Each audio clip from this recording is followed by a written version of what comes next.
Ya, 3, 2, 1, action. Kopi kode 337 ya. Ori.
Suka manis apa pahit, Pak?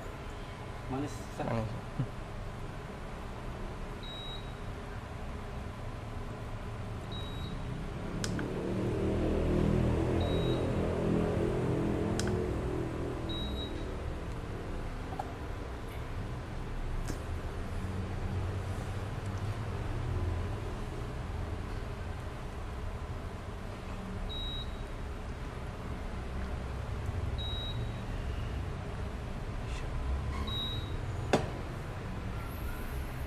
Alhamdulillah.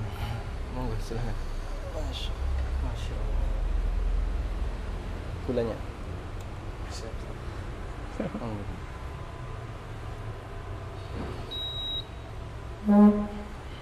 Bismillah.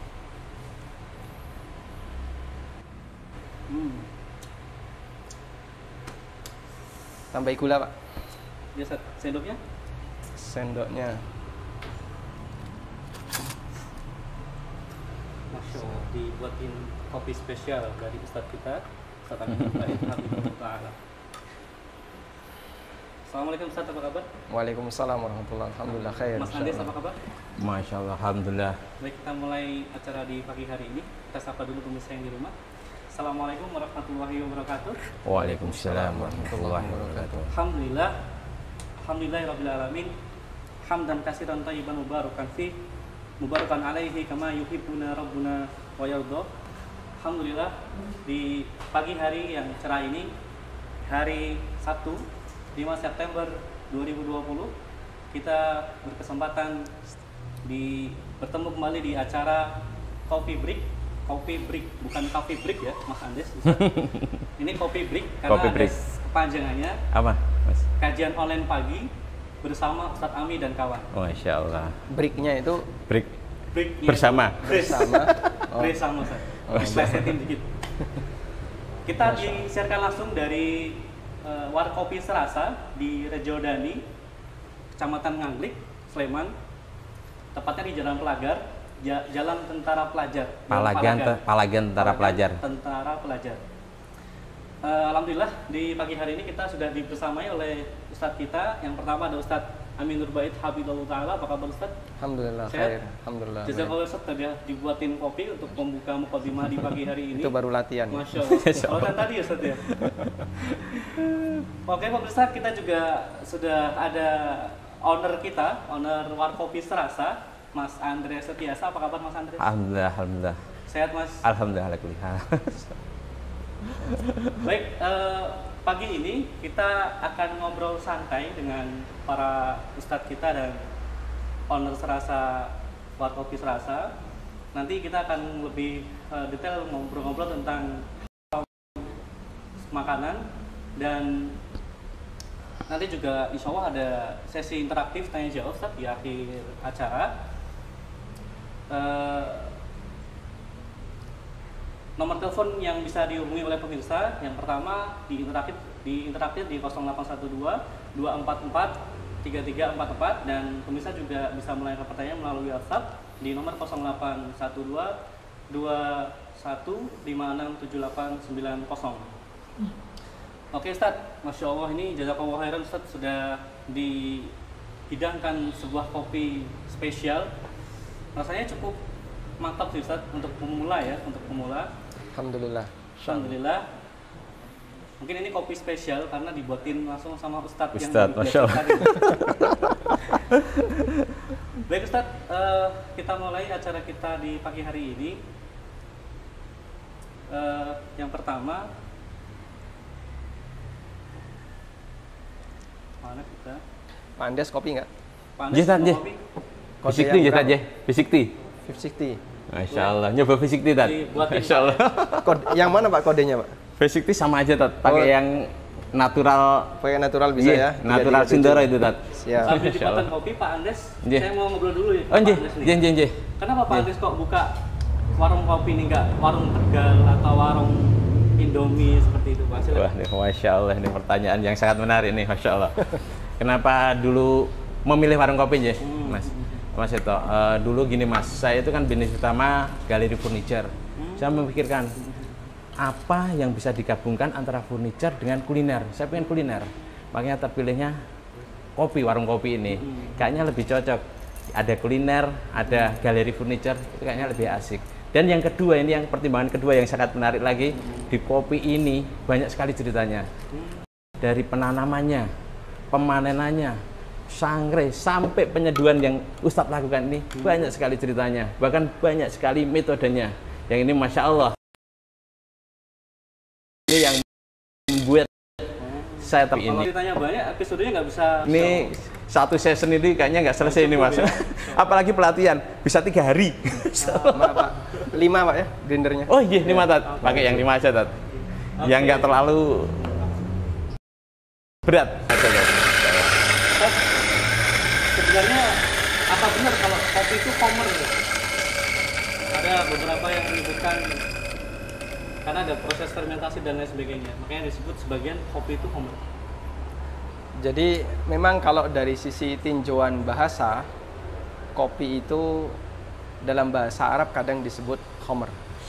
Saya sudah buatkan beberapa catatan ya. Di Lisanul Arab, salah satu di antara kamus untuk referensi masalah bahasa, di situ dinyatakan bahwasanya al-qahwa al-hamru. Kopi itu bahasa Arabnya kan qahwa. Nah, qahwa itu diterjemahkan dengan al-khamru. Wa aqha maknanya adalah dama ala syurbil qahwa. Ada istilah aqha artinya adalah terus-terusan minum khamr. Terus-terusan minum kopi. Kemudian juga dalam Qamus Al-Mukhit juga disebut dalam bahasa Arab orang nyebut khamr itu dengan kopi. Sehingga dulu secara bahasa khamr itu disebut dengan kopi, tapi itu tinjauan bahasa ya. Tinjauan bahasa. Dan salah satu penyebab kenapa khamr disebut kopi, sumiyat bidzalika li'annaha tuqhi 'anit ta' ay tadhhabu bi syahwatihi. Khamr disebut qahwa yang artinya kopi kalau dalam bahasa kita, karena ketika orang itu minum kopi dia lupa untuk makan dan mengkonsumsi makanan yang lain. Maknanya adalah tadhabu bi syahwatihi. Jadi hilang keinginannya untuk makan karena dia sudah sering minum kopi.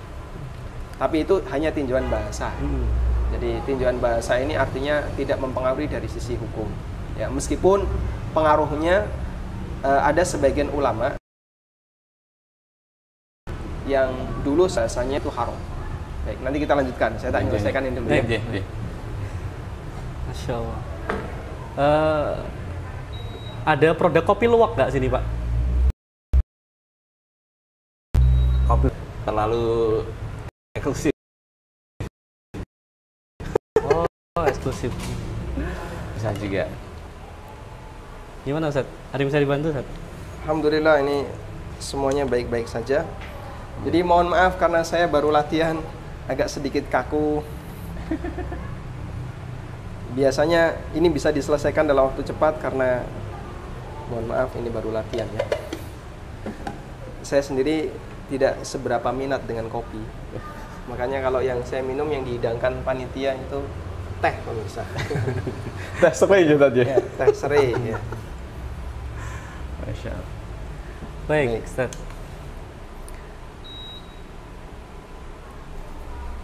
Berarti di sini tidak ada kopi luwak ya, Mas Andes ya? Belum ada. Belum ada ya? Ini Tapi boleh kita tanya ke Ustadz biar Nih, pemirsa Ji, tahu Ji. sebenarnya kopi luwak itu seperti apa, Mas? Tat, sebenarnya kalau kopi luwak itu apa nih Tatnya? Ini untuk kopi luwak itu hukumnya gimana nih Tat ya? Kopi luwak. Prosesnya gimana, Pak? Kopi luwak? Kopi luwak itu adalah kopi yang buah kopinya itu dimakan oleh binatang luwak, Tat. Kenapa premium? Karena binatang luwak itu memilih kopi-kopi yang benar-benar matang. Dan nanti biji kopi ini akan keluar bernama fases. Fases kotoran luwak itu dibersihkan baru diolah sehingga menjadi biji kopi luwak. Jadi prosesnya melalui proses dimakan dulu lewat ini fasesnya luwak, Tat. Itu gimana hukumnya, Tat, ini, Tat? Iya. Atau sebelum kita melanjutkan pembahasan tentang kopi luwak, Iya. saya lanjutkan dulu yang tadi ya. Oh, iya, Tat. Jadi tentang hukum kopi menurut para ulama di masa Iya. silam. Kalau ulama sekarang, wallahu taala alam, setahu kami kita belum menjumpai adanya pendapat yang mengharamkan. Cuman ulama dulu memang ada beberapa di antara mereka yang mengharamkan. Di antaranya ada ulama yang dia menulis sebuah buku yang dia isinya adalah penjelasan tentang haramnya kopi. Kemudian dibantah oleh ulama yang lain seperti yang ditulis oleh Fakhruddin Abu Bakar Al-Makki Asy-Syafi'i. Beliau punya satu risalah judulnya Ijabatud Da'wah Binusratil Qahwah. Yang buku ini berisi bantahan untuk Al-Hakim Al-Kazaruni dan Khatib Madinah Syamsuddin Al-Qattan, yang dua ulama ini dulu mengharamkan kopi. Juga ada beberapa ulama yang lain. Sehingga dulu mereka ada sebagian yang mengharamkan kopi, dan salah satu di antara alasannya, yang pertama, secara bahasa kopi itu khamr. Khamr disebut kopi, disebut qahwa, karena tadi ketika orang itu minum kopi, maka dia sudah merasa kenyang, padahal baru minum sedikit, sampai melalaikan untuk mengkonsumsi makanan yang lain. Kemudian yang kedua, mereka menganggap bahasanya kopi itu kebiasaan orang fasik.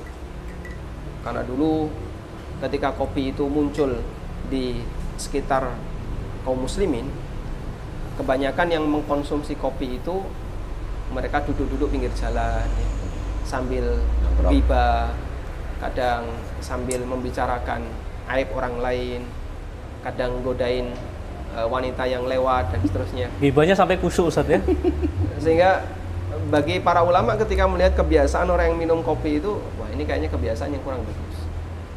Sehingga mereka sampai menilai kopi itu minuman yang nggak benar. Tapi itu kan karena masalah kebiasaan orang yang sering kumpul. Tapi ini dibantah oleh banyak ulama, dan jumhur ketika itu berpendapat kopi halal, sementara bagi kopi sambil ghibah dan seterusnya itu tidak menyebabkan kalau kopi itu jadi haram, karena secara zatnya halal. Jika sebuah makanan dikonsumsi oleh orang fasik ketika dia melakukan kefasikan, itu tidak menyebabkan makanan tadi jadi berubah jadi haram. Sebagaimana mungkin saja orang minum teh sambil ngobrol seperti tadi. Kemudian terkait masalah kopi luwak, ini saya matikan dulu kan. Terkait masalah kopi luwak, dari proses yang tadi disampaikan oleh Pak Andes, memang para ulama beda pendapat. Apakah kopi luwak itu termasuk kopi yang boleh dikonsumsi ataukah tidak? Dan perbedaan pendapat itu turunan dari beberapa kaidah dalam madhab mereka ketika menilai status benda yang keluar dari binatang. Seperti menurut Syafi'iyah. Kalau menurut Syafi'iyah, kullu ma kharaja minas sabilain najis. Semua yang keluar dari dua jalur, baik depan maupun belakang, itu najis, terlepas dari bendanya.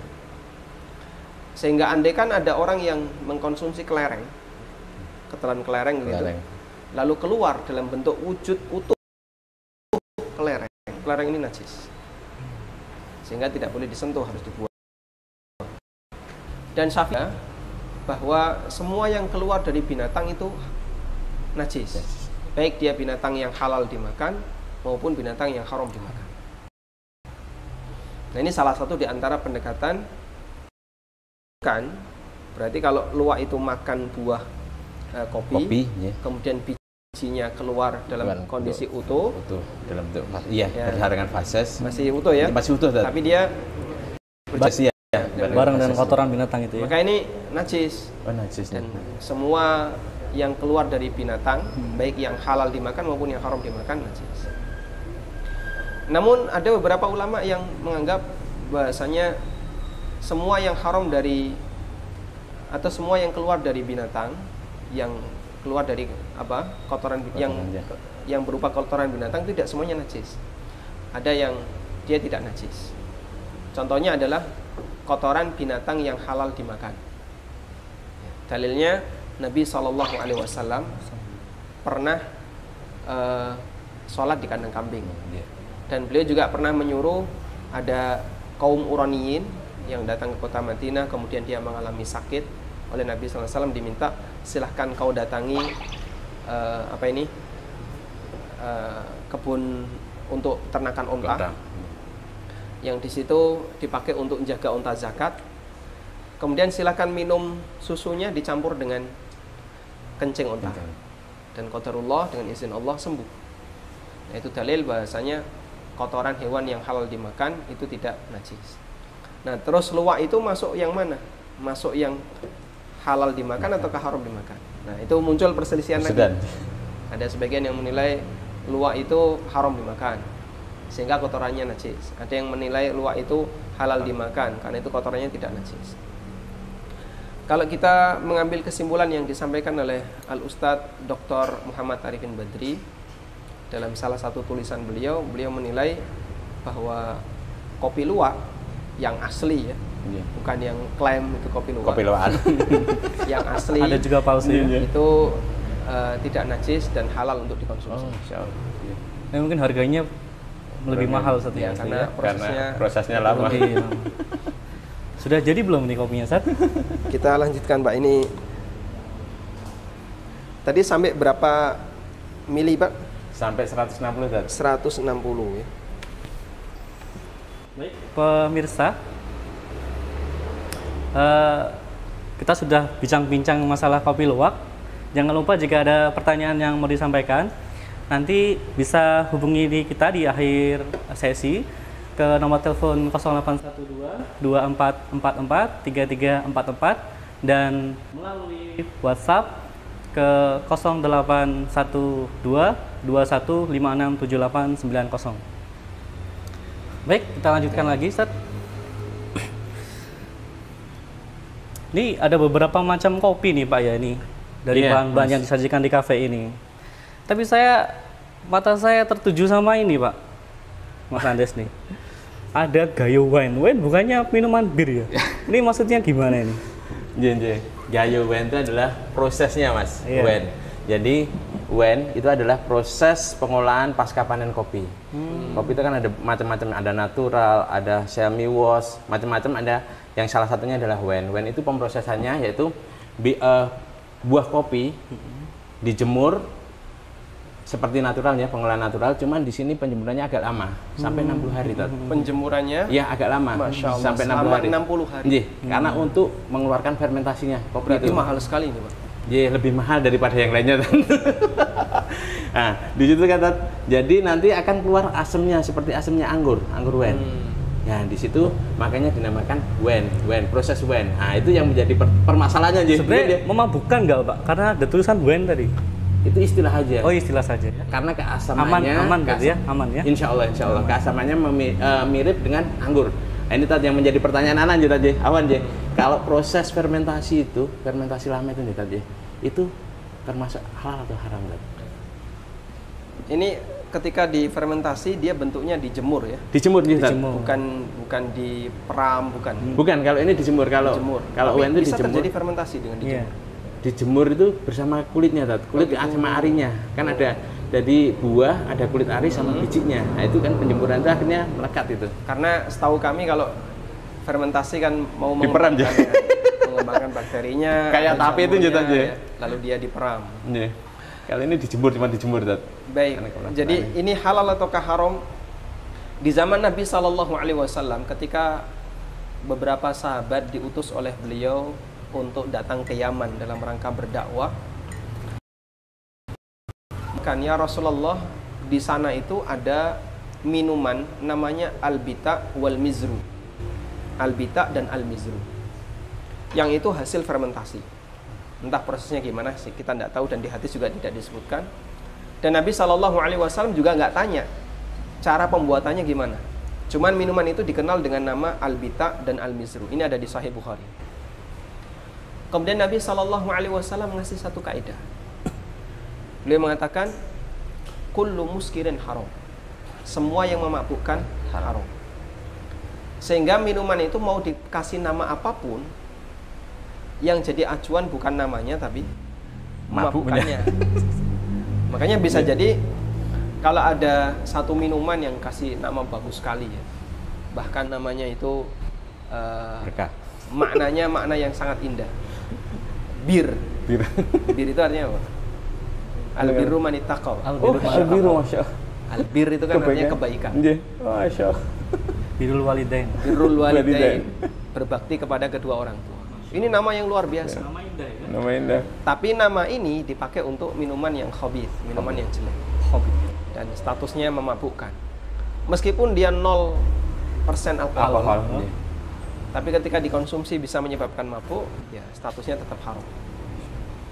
Sehingga kita gunakan kaidah tadi ya. Bagus sekali Nabi SAW ketika ditanya, kalau ada minuman kayak gini gimana hukumnya? Kalau ada minuman kayak gini gimana hukumnya? Beliau cuma ngasih batasan, kullu muskirin haram. Semua yang memabukkan haram. Yang memabukkan itu batasnya gimana? Ma askara kathiruhu faqaliluhu haram.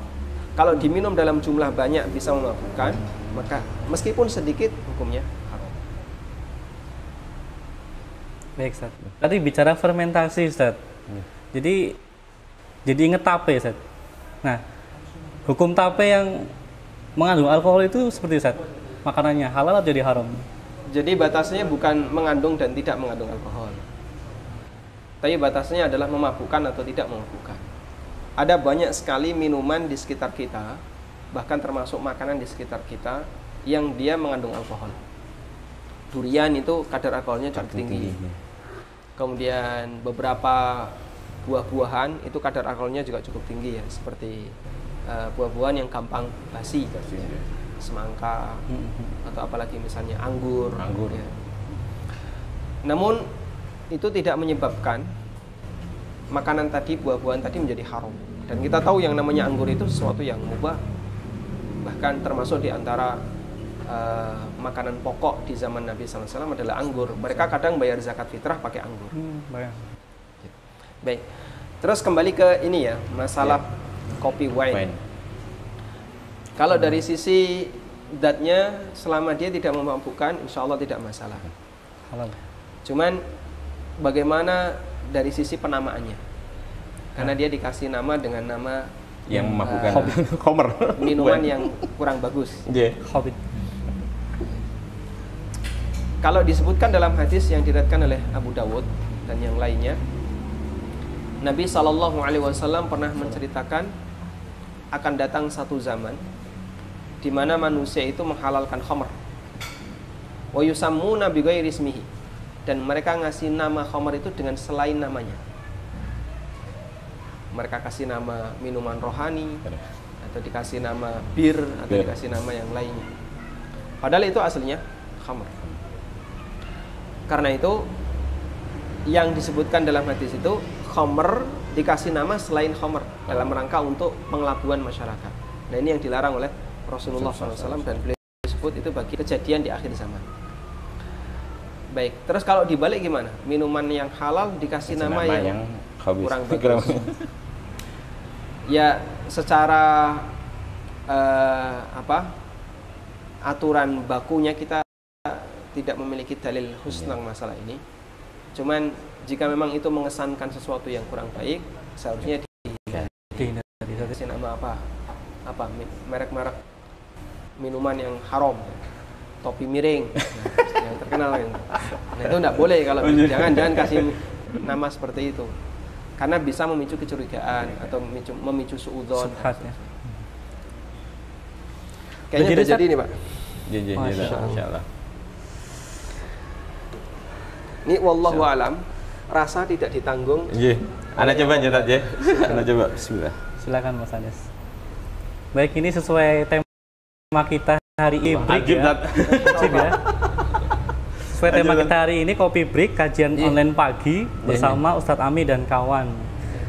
Kita lebih fokus ke tema sekarang Ustadz tentang makanan halal haram. Tentang makanan yang haram, benarkah makanan yang haram itu hanya yang disebutkan dalam Al-Quran Ustadz? Seperti bangkai, darah, babi, dan binatang yang disembelih bukan atas nama Allah. Bagaimana Ustadz? Betulkah makanan yang haram itu hanya yang disebutkan dalam Al-Quran? Prinsip ini keliru.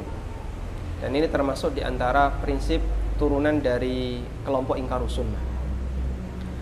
Mereka memiliki kaidah bahwa jika ada dalil dari hadis Nabi SAW yang itu tidak sejalan dengan apa yang disebutkan dalam Al-Quran, maka hadisnya dibuang dan yang dipakai adalah Al-Quran. Dan itu prinsip yang nggak benar, karena nggak mungkin ada hadis Nabi SAW yang bertentangan dengan Al-Quran, sebab kedua-duanya wahyu Allah Subhanahu Wa Taala. Terus yang benar gimana? Yang benar bahwa konsep masalah halal haram itu ada dua sumber sebagaimana hukum yang lain. Kita mengakui kalau dalam sholat kita memakai dua sumber, Al-Quran maupun hadis. Dalam wudhu kita memakai dua sumber, Al-Quran dan hadis. Dalam masalah adab keseharian kita memakai Al-Quran dan hadis. Lalu kenapa dalam urusan makanan kita hanya pakai Quran dan meninggalkan hadis? Padahal dalam urusan yang lain kita pakai dua-duanya. Jadinya kan tidak seimbang. Seharusnya ketika Anda menggunakan Al-Quran dan hadis dalam urusan sholat, dalam urusan wudhu, dalam urusan toharoh, dalam urusan puasa dan yang lainnya, berarti gunakan kaidah yang sama untuk urusan makanan. Betul ada ayat yang berbunyi di surat Al-An'am, Allah Subhanahu Wa Taala berfirman, "Qul la ajidu fima uhiya alayya muharraman ala ta'imin yat'amuh illa kana maitatan aw daman masfuhan aw lahma khinzirin aw ma uhilla li ghairillah." Katakanlah, tidak aku jumpai sesuatu yang haram yang diturunkan kepadaku selain yang haram untuk dikonsumsi oleh orang yang makan, selain, lalu di situ Allah Subhanahu Wa Taala menyebutkan bangkai, kemudian darah babi dan hewan yang wa ma uhilla li ghairillahi bihi, dan hewan yang disembelih untuk selain Allah. Tapi ayat ini tidak berisi pembatasan. Karena itu sebagian ulama memahami ayat ini turun di awal-awal dakwah Nabi SAW. Kemudian setelah beliau melakukan dakwah di Madinah, dakwah atau Islam semakin berkembang, Allah Subhanahu Wa Taala turunkan berbagai macam hukum sebagai pelengkap dari syariat yang dulu belum diturunkan oleh Allah Subhanahu Wa Taala. Kemudian Nabi SAW menceritakan beberapa haram yang lainnya. Misalnya ada anjing, kemudian yang itu tidak disebutkan dalam Al-Quran, Kata.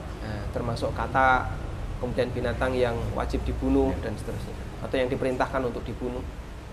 Wallahu a'lam. Baik. Mungkin kita akan sedikit lebih luas Ustaz. Dengan alasan terhindar dari makanan haram dari segi zatnya, apakah bijak bila seorang muslim hanya makan makanan yang telah mendapatkan label halal Ustaz? Bagaimana kaidah ini? Jadi kalau kita tahu bahasanya halal haram itu acuannya adalah Al-Quran dan Sunnah. Kemudian ada orang yang membatasi diri, dia tidak mau mengkonsumsi satu makanan kecuali yang ada label halalnya. Itu kira-kira gimana? Kalau dikembalikan kepada masalah selera, sebenarnya sah-sah saja. Misalnya seperti kopi, kita mengakui kopi halal, tapi saya misalnya kurang begitu tertarik dengan kopi, dan kalau mengkonsumsi kopi kadang lambungnya nggak kuat, itu masalah selera. Sehingga tidak doyan itu tidak sama dengan mengharamkan. Saya nggak doyan kopi, atau saya nggak doyan sambel, saya nggak doyan santan. Nah, itu tidak sama dengan mengharamkan. Sebagaimana sangat senang dengan makanan tertentu, itu tidak sama dengan menghalalkan. Karena halal haram itu berbicara hukum, sementara doyan dan tidak doyan itu bicara selera. Nah, kalau kemudian ada orang yang dia membatasi diri, tidak mau mengkonsumsi makanan kecuali yang ada label halal MUI. Nah, kita perlu tahu latar belakangnya. Latar belakangnya apa? Apakah latar belakangnya karena masalah keyakinan, ataukah latar belakangnya karena dia curiga terhadap tersebarnya makanan di pasar? Kita bisa jawab mengenai latar belakang kecurigaan dan masalah keyakinan ini dengan satu hadis yang pernah diceritakan oleh Aisyah radhiyallahu anha. Ada beberapa sahabat yang datang menghadap Nabi sallallahu alaihi wasallam dan dia melaporkan, "Ya Rasulullah, kami dikasih oleh teman-teman kami sebuah daging. Dan kami nggak tahu mereka ini ketika menyembelih hewan tersebut apakah membaca bismillah ataukah tidak. Wahum, lalu di situ ada kalimat wahum hudatsa'u ahdin bil kufri, dan mereka baru saja masuk Islam. Berarti awalnya mereka musyrik, lalu mereka masuk Islam, dan mereka menyembelih binatang, lalu hasilnya diberikan kepada sahabat ini. Kemudian mereka ragu, lalu datang kepada Nabi sallallahu alaihi wasallam, "Ya Rasulullah, kayak gini boleh nggak dikonsumsi?" Jawab Nabi sallallahu alaihi wasallam, "Sammu antum wa kul." Silakan kau baca bismillah, kemudian makan. Baca bismillahnya itu baca bismillah untuk apa? Baca bismillah untuk nyembelih atau baca bismillah untuk makan? Untuk makan. Kenapa tidak kita pahami baca bismillah untuk nyembelih? Nah, percuma, kan dia sudah jadi daging. Sehingga kalau dipahami sebagai bacaan bismillah untuk proses penyembelihannya, ini nggak nyambung. Karena yang diserahkan itu sudah dalam bentuk daging. Sehingga ketika sudah dalam bentuk daging, bacaan bismillah itu adalah bacaan bismillah untuk makannya. Nah, itu dalil bahwa ketika kita mendapatkan satu makanan yang bentuknya daging, yang jadi acuan adalah siapa penyembelihnya. Terus kalau nggak tahu siapa penyembelihnya gimana? Yang jadi acuan mayoritas penduduknya. Sehingga kalau kita di Indonesia, alhamdulillah, mayoritas penduduknya Muslim, maka begitu kita dapat daging atau beli daging di pasar, kita nggak tahu riwayatnya. Ini yang nyembelih siapa, tadi nyembelihnya bagaimana, kita nggak tahu. Tapi hukum asalnya lihat penyembelihnya. Penyembelihnya Muslim. Kalau nggak tahu penyembelihnya gimana? Lihat mayoritas pemilik RPH di sini. Kalau pemilik RPH, rumah potong hewan di sini adalah Muslim, insya Allah hewannya halal. Wallah. Baik, cukup menarik sekali ya. Mas Anes, ada yang disampaikan? Oke. Terkait tadi yang dibahas tentang gayuan, bahwa penamaan ini sepertinya dihindari. Apakah Mas Andes kayaknya mau merubah mereknya, Mas Andes? Ganti kayu anggur. Ganti anggur ya. Apa dulu pemirsa? NB Official, kita masih live dari Warkop Jodani, Nganglik, Sleman, Yogyakarta, bersama Mas Andes dan Ustadz Aminur Bait.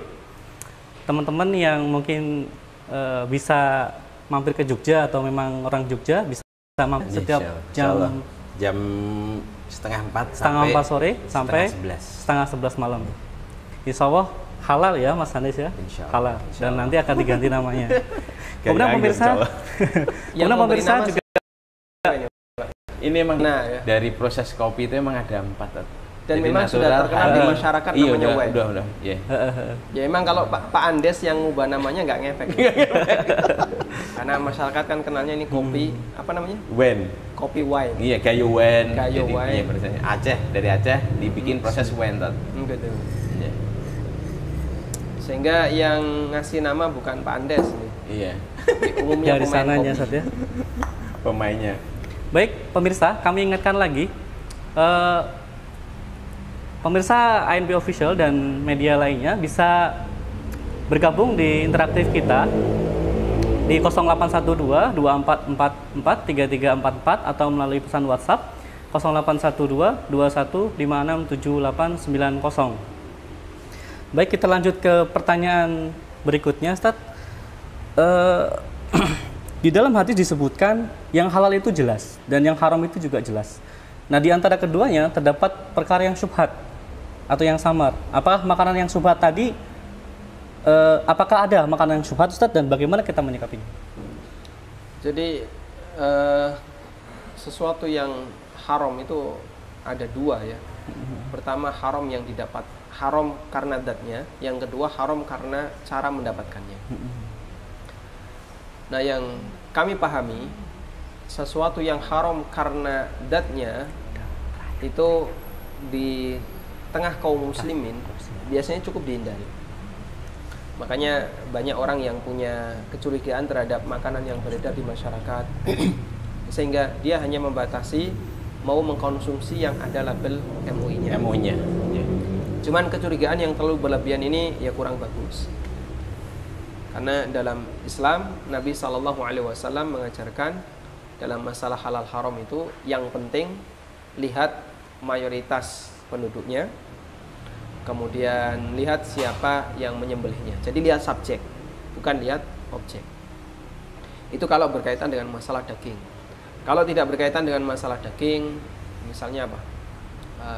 Misalnya makanan kacang-kacangan atau Buah hasil tadi ya, buah-buahan, hasil dari alam yang dia tidak harus disembelih, ya mau datang dari negeri kafir maupun negeri muslim tidak ada masalah. Kecuali kalau berkaitan dengan kebiasaan masaknya. Ada non muslim yang dia punya kebiasaan masak babi atau Pakai minyak itu misalnya. kebiasaan memasak apa misalnya bangkai, otomatis kan nanti banyak yang najis, baik apanya piringnya, wajannya dan seterusnya, alat-alatnya. Tayyib. Nah, untuk yang kedua yaitu haram dari sisi cara mendapatkannya. Bagian ini yang lebih sering dilanggar. Haram dari sisi cara mendapatkannya ini yang lebih sering dilanggar oleh masyarakat. Sebabnya apa? Karena bagi mereka yang kurang terbiasa untuk menghindari sesuatu yang haram, otomatis hartanya bercampur dengan sesuatu yang haram.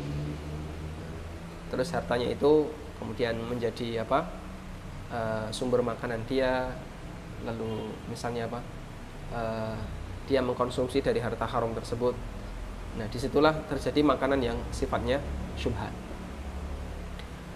Karena itu wallahu a'lam, kalau misalnya kita diminta kasih contoh dong makanan yang syubhat di masyarakat kita itu seperti apa? Ya contohnya misalnya kita diundang untuk mengkonsumsi makanan di rumah orang yang pekerjaannya nggak jelas, ya karyawan bank atau yang lainnya, lalu kita makan makanan yang dia hidangkan, itu boleh ataukah tidak? Nah, itu salah satu contoh makanan syubhat. Baik, Ustaz, kita menuju ke pertanyaan terakhir, Ustaz. Ini ternyata ada hadis palsu nih, Pak Andes ini, yang saya dapatkan. Saya bacakan agak panjang, Ustaz. Suatu ketika, As-Sayyid Ahmad bin Ali Bahr Al-Qadimi berjumpa dengan Nabi Muhammad SAW dalam keadaan terjaga. Ia berkata kepada Nabi, "Wahai Rasulullah, aku ingin mendengar hadis darimu tanpa perantara." Rasulullah SAW kemudian bersabda, aku akan memberimu 3 hadis yang salah satunya, selama bau biji kopi ini masih tercium aromanya di mulut seseorang, maka selama itu pula malaikat akan beristighfar, meminta ampun untukmu. Kemudian yang kedua, Ustaz, Al-Habib Ahmad bin Hasan Al-Attas, bahwasanya Al-Habib Abu Bakar bin Abdullah Al-Attas berkata, sesungguhnya tempat atau rumah kalau ditinggalkan dalam keadaan sepi atau kosong, maka para jin akan menempatinya. Sedangkan rumah atau suatu tempat yang mana di situ minuman kopi, maka para jin tidak akan bisa menempatinya dan tidak akan bisa mendekat atau mengganggu. Jadi istilahnya Jadi bakul kopi aja. bakul kopi didoakan malaikat, dan kalau yang biasa ngopi di rumah pemirsa, insya Allah jin nggak bisa masuk. Nah, ini apakah termasuk hadis palsu atau gimana, Ustaz? Warung kopi nggak dimasuki jin, Pak. Ini dalil bakul kopi nih, Tata. Nggak ditulis di sini, Pak. Ada tulisannya nggak ini hadis ini? Nggak ada, Tata. Jadi motivasi bagi para konsumen. Para kasih. Ya memang dalam masalah kopi ini ada mereka yang ekstrim dan ada mereka yang berkebalikan, ekstrim berkebalikan. Dan kita punya kaidah khairul umur awsatuha. Sesuatu itu terbaik ketika dia berada di pertengahan. Nah, itu contoh orang yang ekstrim dalam membela kopi, akhirnya sampai dibuatkan hadis palsu. Dan hadis itu didapatkan melalui mimpi. Padahal syariat itu tidak butuh mimpi. Syariat nggak butuh mimpi. Karena kalau syariat butuh mimpi, nanti jadi rusak aturan syariat ini. Dan bukti bahasanya syariat itu nggak butuh mimpi adalah firman Allah Ta'ala di surat Al-Ma'idah ketika Allah menyebutkan tentang kesempurnaan syariat. Al-yawma akmaltu lakum dinakum wa atmamtu alaikum ni'mati wa raditu lakumul islam dinan. Pada hari telah aku sempurnakan agama kalian, dan aku sempurnakan nikmat dariku untuk kalian, dan aku ridho Islam sebagai agama kalian. Sehingga kalau Allah Subhanahu wa Ta'ala telah menyebut Islam itu telah sempurna, berarti tidak perlu tambahan. Karena tidak perlu tambahan, maka memberikan hadis apapun yang itu sebagai tambahan hukum dalam Islam, baik terkait masalah makanan, terkait masalah kebiasaan, termasuk dalam masalah ibadah, hukumnya tidak boleh. Kalau tadi kan bicara masalah makanan ya, ini ada hadis yang tidak pernah disampaikan oleh Rasulullah Sallallahu Alaihi Wasallam di zaman para sahabat. Tiba-tiba muncul di kalangan orang sufi dengan mengklaim bahasanya imamnya ketemu Rasulullah Sallallahu Alaihi Wasallam dalam kondisi terjaga. Itu juga nggak mungkin ya. Kalau ketemu Nabi Sallallahu Alaihi Wasallam dalam kondisi mimpi itu mungkin. Kalau dalam kondisi terjaga itu tidak mungkin. Kemudian Nabi Sallallahu Alaihi Wasallam menyampaikan hadis tentang masalah kopi. Itu kan berarti tambahan, karena tidak pernah kita jumpai ada hadis yang berbicara tentang masalah keutamaan kopi. Dan di catatan yang kami siapkan juga disebutkan keterangan tentang itu, bahwa kopi pertama kali dibahas oleh para ulama, disebutkan oleh Ibnu Hajar Al-Haytami, pertama kali dibahas oleh para ulama itu Qubaili hadal qarn al-ashir, di abad yang ke-10 Hijriah, sekitar tahun 900-an. Sekitar tahun 900-an. Itu pertama kali ulama bahas kopi. Artinya kalau memang kopi itu sudah ada sejak masa silam, berarti seharusnya keberadaannya bukan baru dibahas di sekitar abad 10 Hijriah, tapi sudah dibahas sejak masa silam. Karena itu dikomentari, semua pernyataan yang mengatasnamakan itu hadis maupun keterangan sahabat yang berisi keutamaan kopi atau berisi tentang masalah kopi, itu semuanya adalah dusta. Bagaimana mungkin ada hadis maupun perkataan salaf yang berbicara masalah kopi, padahal kopi itu baru dibahas oleh para ulama di abad 10, bukan tahun 10 ya, di abad 10. Jadi artinya tahun 900-an. Ya. Dan Ibnu Hajar Al-Haytami ini meninggal tahun 970. Salah satu ulama mazhab Syafi'i. Wallahu a'lam. Alhamdulillah. Cukup insyaallah. Cukup Ustaz. Sesi ini kita akhiri untuk pembahasan materi tentang halal haram makanan. Alhamdulillah nggak terasa kita sudah hampir 1 jam ini pemirsa semuanya. Kita mulai masuk ke sesi berikutnya. Mungkin Pak Andis bisa menyapa pemirsa. Dilihat di sana. Iya. Baik. Banyak pemirsa yang beberapa nanya tertarik sama MOOC ini, Ustaz. Wah, Masya Allah ya. Nanti pemirsa yang tertarik bisa menghubungi NB Official ya. Masya Allah.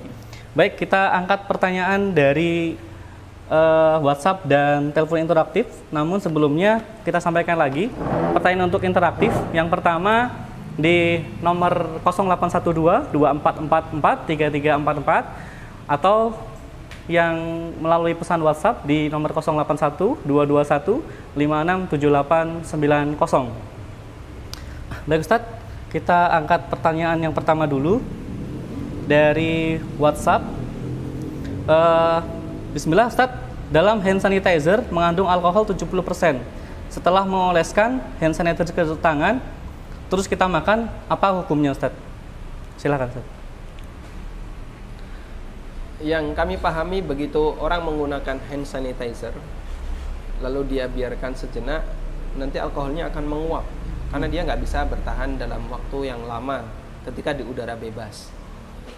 Makanya biasanya orang yang menyimpan alkohol itu ditutup rapat-rapat. Nah, begitu dia menguap maka sudah hilang.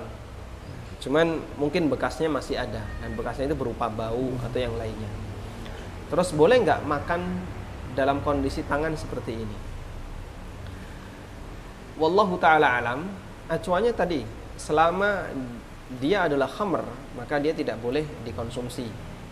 Dan yang kami pahami, alkohol itu memang salah satu unsur yang bisa menyebabkan sebuah makanan dan minuman jadi khamr, tapi dia bukan khamr. Ada minuman yang dia tidak bercampur alkohol, tapi dia memabukkan. Karena gugus karbon yang bisa memabukkan kan tidak cuma etanol ya, bisa butanol yang bikin buta, atau metanol yang bikin mati, atau yang lainnya. Yang jelas alkohol itu salah satu di antara unsurnya. Nah, kalau dia 70%, ini bukan memabukkan lagi, tapi bisa menyebabkan kematian. Sehingga jika hand sanitizer itu dikonsumsi oleh seseorang, itu bisa menjadi beracun. Bisa beracun, Pak ya? Bisa berbahaya, itu bisa beracun. Berarti ini bukan khamr, karena khamr itu memabukkan, bukan mematikan. Maka ini racun. Dan racun ketika dimanfaatkan oleh manusia untuk kebutuhan tertentu, kemudian setelah itu dibersihkan, dan penggunaan tangan yang terkena racun tadi tidak sampai membahayakan dirinya, maka insya Allah tidak ada unsur mengkonsumsi sesuatu yang haram. Wallahu a'lam. Ya, kadang saya juga nyentuh racun ya, misalnya racun semut atau baygon untuk kapur itu kapur semut. Nah, itu racun. Kalau dikonsumsi manusia dia bisa keracunan dalam jumlah tertentu. Tapi setelah kita cuci, tangan dibersihkan, bekasnya tidak ada, dipakai makan aman, insya Allah tidak masalah. Baik Ustadz, kita angkat pertanyaan dari telepon interaktif.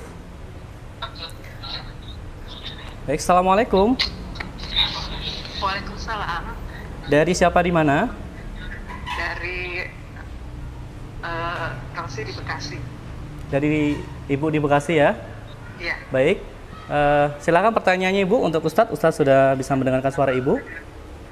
Pertanyaan begini, karena di keluarga besar itu ada salah satu yang non-muslim, misalnya kita berkunjung ke rumahnya, ada hal-hal yang harus diperhatikan nggak terkait pada saat mengkonsumsi makanan di situ. Terus kalau misalnya dia masih termasuk kadang-kadang tapi jarang masak babi, itu sikap kita seperti apa ya? Syukron sebelumnya, jazakallahu khair. Bisa dulu. Wah, jazakallahu khairan. Oke, Ustaz. Nggak jelas tadi. Bisa diulang, Bu? Memang suara agak jelas ya? Nggak, antum yang ulang. Iya. Nggak jelas, Ustaz. Putus-putus. Bu.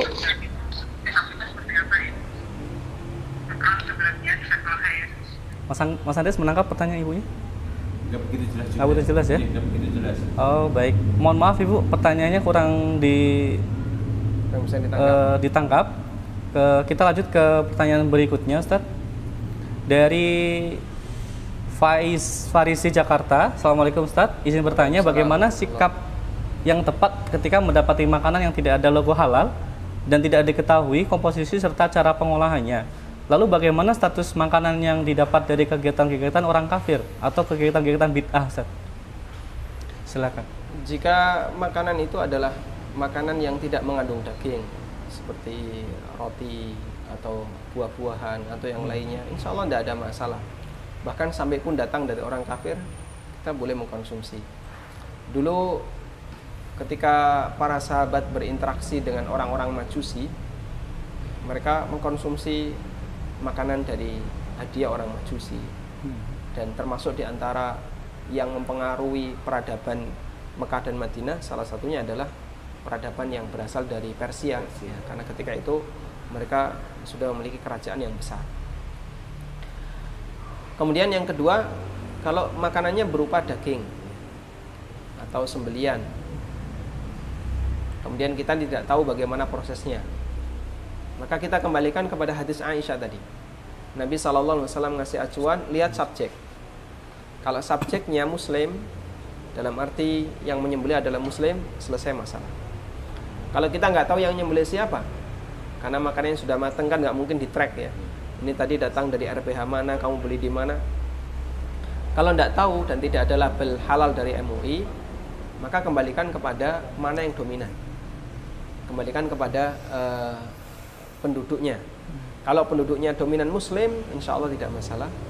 Tapi kalau penduduknya dominan non-Muslim, ya perlu untuk diteliti. Sebagai bentuk kehati-hatian, kita perlu tahu ini asal-usulnya dari mana. Tapi kalau penduduknya Muslim, tidak ada masalah. Wallah. Baik, kita angkat pertanyaan selanjutnya, Ustaz, dari interaktif. Halo, Assalamualaikum. Assalamualaikum. Salam. Coba. Waalaikumsalam warahmatullahi wabarakatuh. Yang sunanya Ya, silahkan Bu. Dari siapa di mana? dari Umwefri Bekasi. Silakan Nih, diulang. yang tadi mau nanya, kalau kita saudara non Muslim, terus kalau kita pas lagi berkunjung ke rumahnya, hal-hal apa yang harus diperhatikan saat mengkonsumsi makanan di situ? Baik. Kemudian kadang-kadang sih jarang sekali itu dia tuh masih memasak babi ya. Nah, itu kita harus mana ya terkait acara makan di situ. Baik. Makasih ya, syukran Baik. sebelum kalau saya. Syukran wa jazakumullah khairan. Oh, jazakallahu khairan. Silakan. Baik, Ustaz. Kalau kita bermain di rumah non Muslim, apa yang perlu kita perhatikan? Apalagi yang bersangkutan terkadang memasak babi. Ada sahabat yang dulu mereka tinggal di daerah non-muslim, tetangganya kebanyakan non-muslim, karena dia tinggal di daerah yang berdekatan dengan Syam. Syam itu bagian utara jauh dari kota Madinah. Yang dulu Syam itu adalah dikuasai oleh Romawi, dan Romawi beragama Nasrani. Kemudian Nabi SAW memberikan saran, kalau kamu makan di tempat mereka, maka bawa piring sendiri. Dan kalaupun misalnya kamu tidak punya piring, maka boleh pakai piring mereka, tapi dicuci terlebih dahulu. Kenapa demikian? Karena beliau mendapatkan laporan bahwa tetangganya itu mereka senang mengkonsumsi sesuatu yang haram, baik babi, kadang minum khamr, atau masak anjing atau yang lainnya. Karena itu dalam masalah ini para ulama menyimpulkan, intinya adalah kembali kepada acuan apakah wadahnya itu halal ataukah, apakah wadahnya itu najis ataukah tidak najis. Kalau ibu yakin bahwa tetangga ibu atau keluarga ibu wadahnya itu suci, sehingga ibu lihat ini sudah dicuci dengan bagus, nggak ada bekas najis, dan dia juga bukan tipe orang yang suka makan makanan yang haram, maka boleh langsung dipakai. Tapi kalau ibu perhatikan, saudara ibu ini sering mengkonsumsi babi, dan otomatis nanti perabotannya kena unsur babi, maka sebelum menggunakan wadah mereka, ibu pinjam dulu wadahnya, dicuci sendiri, kemudian baru silakan dipakai. Wallahu a'lam. Baik, Ustaz.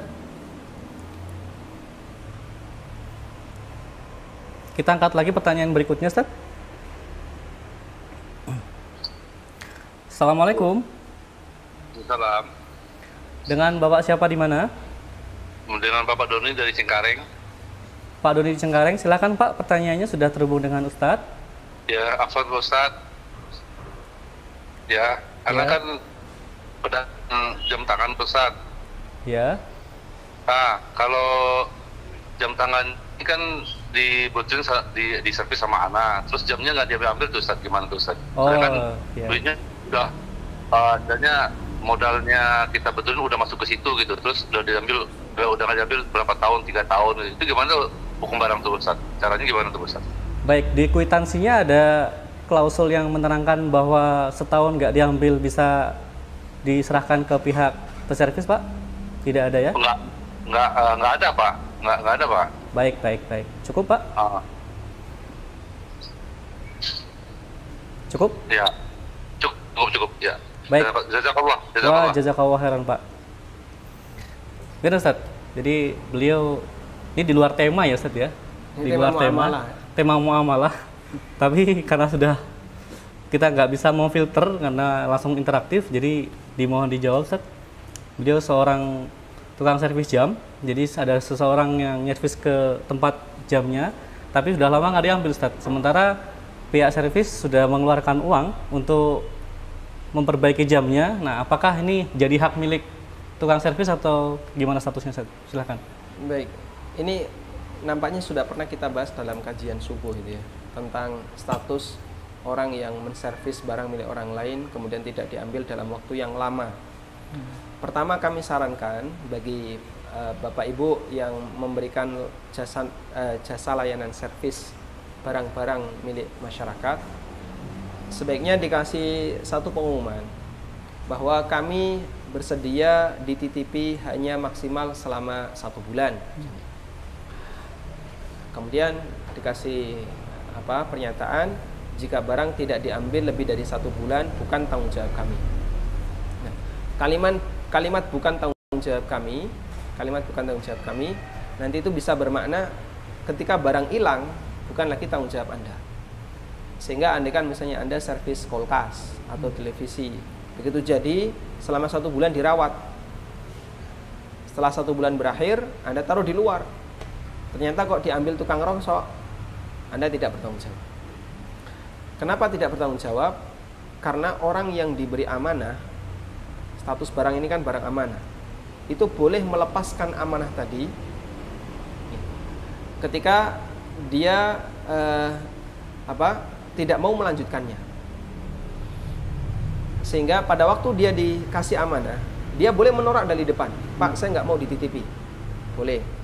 Kalau dia bersedia untuk dititipi, berarti wajib bagi dia untuk menjaga, dan dia boleh ngasih pernyataan, saya hanya mau menjaga misalnya selama 1 bulan atau selama 1 pekan.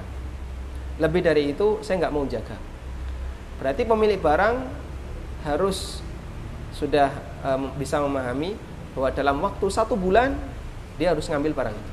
Kalau enggak, nanti yang dititipi akan membiarkan barang itu. Karena itu, pertama kami sarankan Bapak segera pasang klausul tadi, pernyataan tadi di tempat umum atau di tempat servis Bapak yang bisa dibaca oleh para konsumen. Jika barang tidak diambil dalam waktu 1 bulan maksimal, maka barang bukan menjadi tanggung jawab kami. Nanti jam tangan itu mau Bapak taruh di masjid atau ditaruh di mana yang ditemu orang, silahkan. Karena Bapak sudah melepas tanggung jawab. Kok orangnya datang nagih, perhatikan pernyataan ini. Karena Bapak berhak untuk melepas tanggung jawab jika tugas Bapak sudah terlaksana. Kemudian yang kedua, kalau tidak ada pernyataan itu gimana? Kalau tidak ada pernyataan itu, hukum asalnya tetap menjadi tanggung jawab Bapak untuk dijaga. Nah, kalau sudah 1 tahun nggak pernah diambil dan tidak ada info dari pihak pemilik jam, apa yang bisa kita lakukan?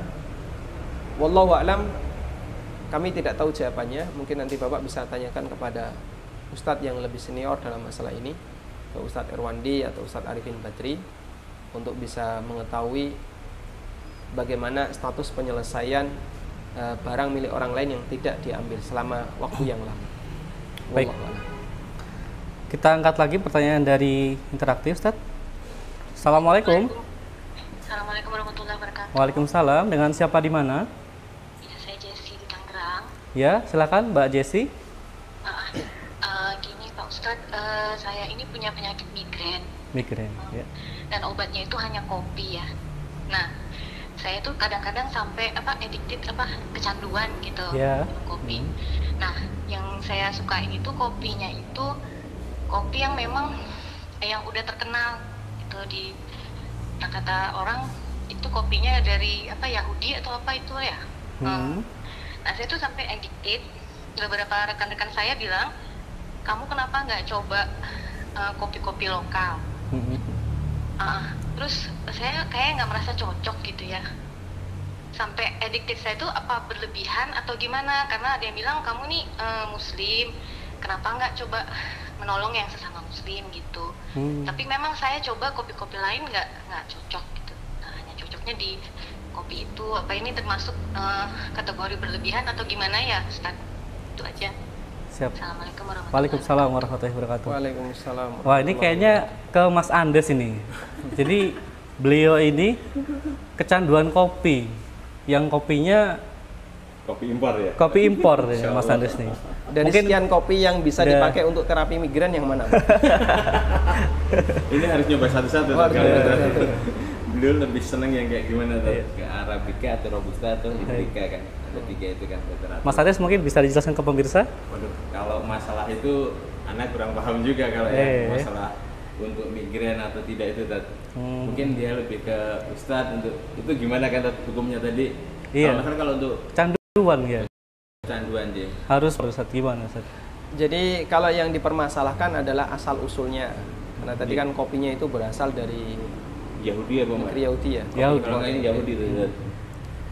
Apakah itu bisa menurunkan derajat agamanya atau bagaimana?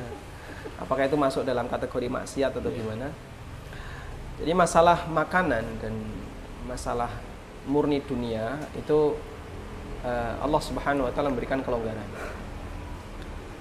Allah Subhanahu wa taala tidak melarang la yanhakumullahu 'anil ladzina lam yuqatilunakum fid din wa lam yukhrijukum min diyarikum an tabarruhum wa tuqsitu ilaihim. Allah enggak melarang untuk kalian bersikap baik dengan orang kafir yang tidak memerangi kalian dan tidak mengusir kalian. Yang itu diterjemahkan oleh para ulama, ayat ini berbicara tentang masalah muamalah yang mubah antara muslim dengan non-muslim. Sebagaimana Nabi SAW berinteraksi dengan orang Yahudi dalam masalah muamalah, beliau bahkan beli gandum di akhir hayatnya dan beliau tidak bisa membayar, kemudian digadaikan baju besi, baju perangnya, sampai akhirnya beliau wafat. Sallallahu alaihi wasallam. Terus kenapa kok nggak milih yang muslim? Pertanyaan ini juga muncul di kalangan para ulama. Kenapa Nabi SAW ketika itu tidak beli gandum dari para sahabat, dari muslim? Kenapa yang beli gandum? Ada banyak versi jawaban yang disampaikan oleh para ulama. Ada yang mengatakan karena ketika itu yang punya gandum dalam jumlah banyak hanya Yahudi. Padahal Nabi SAW kan butuh banyak untuk nafkah seluruh keluarganya. Istrinya berapa? 9. Istri 9 itu yang hidup ketika beliau meninggal. Kemudian anak-anak yang ikut bareng beliau, anak-anak istrinya, Ummu Salamah, janda yang punya beberapa anak. Kemudian Ummu Habibah bintu Abi Sufyan, putrinya Abu Sufyan yang menjadi istri Nabi SAW, beliau juga punya anak. Dan beberapa janda yang lainnya yang bawa anak. Mereka juga turut dinafkahi oleh Rasulullah SAW. Dan Nabi SAW ketika itu butuh makanan dalam jumlah banyak. Akhirnya, wallahu alam, kata sebagian ulama, nggak ada sahabat yang ketika itu bisa menyediakan gandum dalam jumlah banyak. Akhirnya beliau belinya ke Yahudi. Maka dalam masalah selera, kecocokan dan seterusnya, lalu itu bisa menyebabkan orang lebih memilih produk non-muslim, itu pertimbangan yang tidak sampai mengarah kepada masalah al-wala wal bara. Artinya itu bukan pertimbangan yang layak untuk dilarang. Sehingga kalau menurut Anda mengkonsumsi kopi lokal kok ternyata nggak bisa, dan Anda bisanya hanya mengkonsumsi kopi impor, selama Anda mampu untuk beli, insya Allah tidak masalah. Tapi kalau nggak mampu, yaitu bisa masuk dalam kategori israf ya, pemborosan. Dan makna israf adalah ketika orang menggunakan harta yang halal untuk kebutuhan yang melebihi dari kemampuannya, melebihi dari jangkauannya. Wallahu a'lam, itu yang kami pahami. Sehingga kalau masalah halal haramnya insya Allah tidak masalah selama dia tidak memabukkan. Kalau dari sisi wala' wal bara', alasan Anda bukan karena masalah cinta dengan Yahudi, tapi dari sisi kecocokan. Karena itu insya Allah tidak masalah tetap mengkonsumsi dengan pertimbangan selama tidak sampai pada tingkatan israf, selama tidak sampai pada tingkatan pemborosan. Wallahu a'lam. Baik, kita angkat pertanyaan dari WhatsApp. Kayaknya sudah jam 10. Satu lagi, Ustaz, terakhir. Satu lagi. Kita sebenarnya sampai 10.15, Ustaz. Ya. Baik, Assalamualaikum Ustaz. Waalaikumsalam. Bagaimana hukumnya bahan masakan yang kandungan bahannya mengandung alkohol dengan jumlah sedikit, tapi di kemasan dari bahan makanan tersebut ada logo halalnya, Ustaz? Ada logo halal. Ada logo halal, tapi alkohol. mengandung alkohol, walaupun sedikit. Walaupun sedikit. Walaupun sedikit. Kenapa bisa lolos dikasih logo halal? Tayyib. Kadar alkohol ya. Misalnya kalau saya punya minuman, ini jahe serai. Ada jahenya nggak, Pak? Nggak ada. Nggak ada. Serai aja. Teh serai. Teh serai. Dikasih setetes alkohol. Kemudian saya minum 1 gelas. Kok nggak ngefek sama sekali? Nggak bikin pusing, nggak memabukkan, nggak ada rasa fly sama sekali. Berarti ini bukan khamr. Dan keberadaan alkohol dalam jumlah sedikit tadi tidak menyebabkan minuman yang halal jadi haram. Karena yang jadi acuan bukan masalah mengandung atau tidak mengandung alkohol, tapi yang jadi acuan adalah dia memabukkan atau tidak. Karena itu kalau misalnya kadarnya cuma sedikit, misalnya 5% atau kurang dari itu, dan ketika dikonsumsi sama sekali tidak memabukkan, wallahu ta'ala alam, insyaallah boleh dikonsumsi karena dia bukan termasuk khamr. Baik, cukup insyaallah ya. Cukup, Ustaz. Walhamdulillah. Alhamdulillah. Alhamdulillah. Pemirsa yang official dimanapun Anda berada, kita memasuki sesi terakhir di acara Kopi Break, kajian online pagi.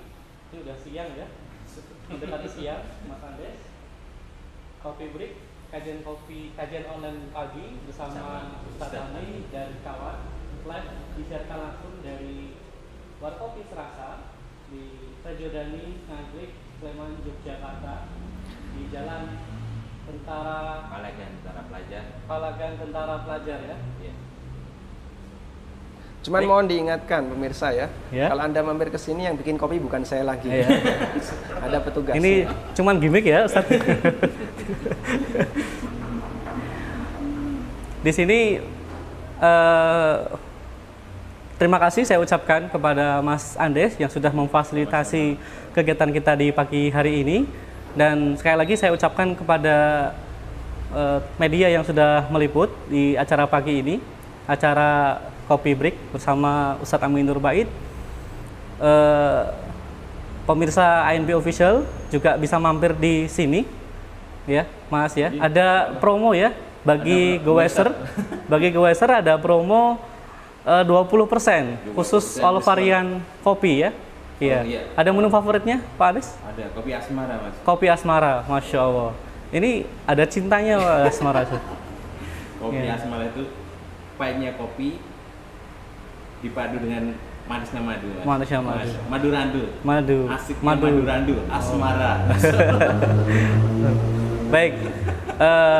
Mungkin perlu diingat tadi Ustadz sampaikan bahwa ketika Anda semua kesini bukan lagi Ustadz Ami yang membuat kopinya ya, tapi insya Allah Mas Andes dan beberapa karyawannya. Sekali lagi kami ucapkan terima kasih atas supportnya Mas Andes, jazakallahu khairan. Ustadz Ami juga Masya Allah sudah dibikinkan kopi spesial untuk kami berdua. Semoga semua yang mendengarkan mendapat faedah ilmu yang bermanfaat dari Ustadz Amin Rubaid Hafizahullah Ta'ala. Dan kami sekali lagi ucapkan terima kasih untuk semua media yang merelay.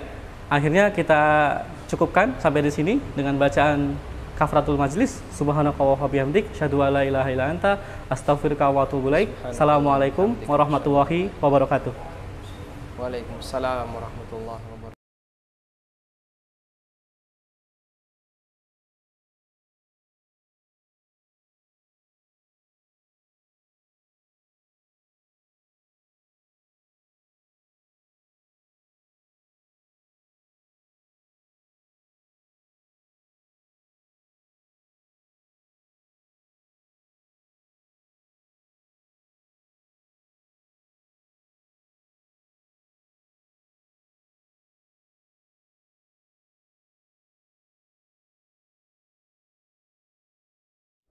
Wakaf Madinah Islamic Center memiliki amal yang pahalanya mengalir abadi adalah harapan setiap mukmin yang sadar akan pentingnya amal di akhirat.